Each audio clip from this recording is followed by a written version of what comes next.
August 6, 1945. A single American bomber dropped one bomb on Hiroshima, Japan. In an instant, 80,000 people were vaporized. 3 days later, another bomb destroyed Nagasaki. World War II ended within days. But here's the incredible part. This weapon that changed human history forever was built in absolute secrecy. Over 130,000 people worked on the Manhattan Project, yet almost none of them knew what they were building. The US government spent $2 billion, equivalent to $30 billion today, on a project so classified that even Vice President Harry Truman didn't know it existed until he became president. Today, we're uncovering the secrets of the Manhattan Project, how America built the atomic bomb in complete secrecy and changed warfare forever.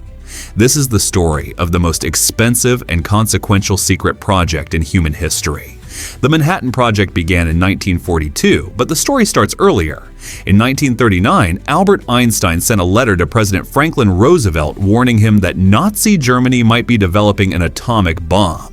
Einstein explained that recent discoveries in nuclear physics made it possible to create a weapon of unimaginable power. If Hitler got the bomb first, he would win the war and dominate the world. Roosevelt took the warning seriously and authorized research into atomic weapons. By 1942, the research showed that an atomic bomb was scientifically possible. The U.S. military launched the Manhattan Project under the command of General Leslie Groves. Groves was a brilliant organizer who had just completed building the Pentagon. His job was to build the impossible, a weapon based on cutting-edge physics that had never been tested, using technology that didn't exist yet, in complete secrecy, as fast as possible. Groves recruited the best scientific minds in America. He chose J. Robert Oppenheimer, a brilliant theoretical physicist, to lead the scientific team. Oppenheimer assembled a dream team: Nobel Prize winners, top mathematicians, and young genius physicists. They set up the main research laboratory in Los Alamos, New Mexico, a remote location in the desert where they could work in total isolation. But building an atomic bomb required more than just scientists.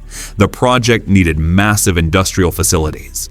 The government built entire secret cities to house workers and production facilities. Oak Ridge, Tennessee became a city of 75,000 people practically overnight.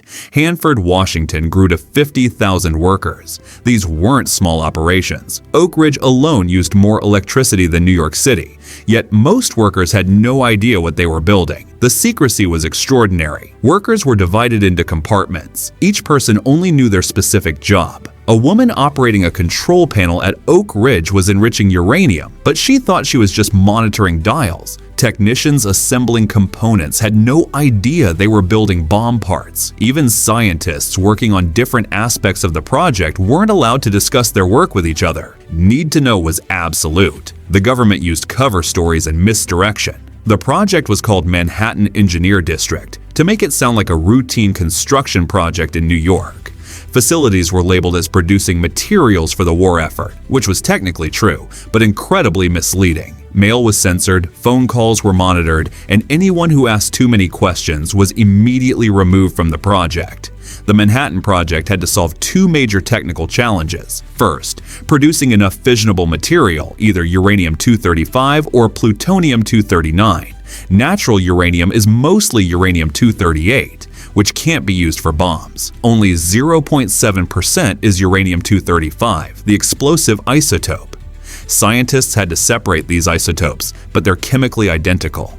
The only difference is a tiny weight difference. They developed multiple separation methods: gaseous diffusion, electromagnetic separation, and thermal diffusion. Each method was incredibly difficult, expensive, and slow.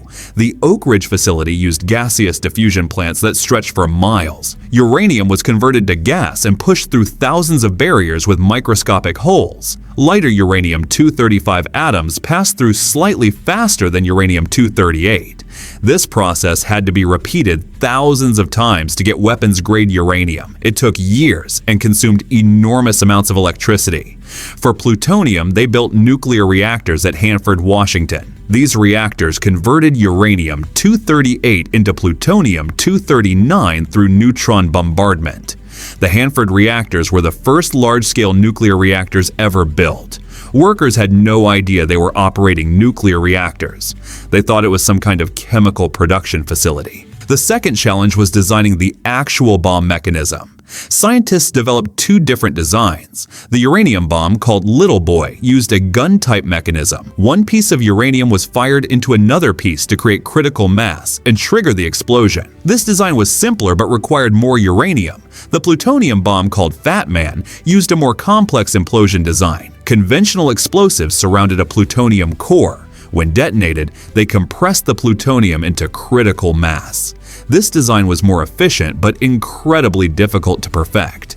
The explosives had to compress the plutonium perfectly uniformly, or it wouldn't work.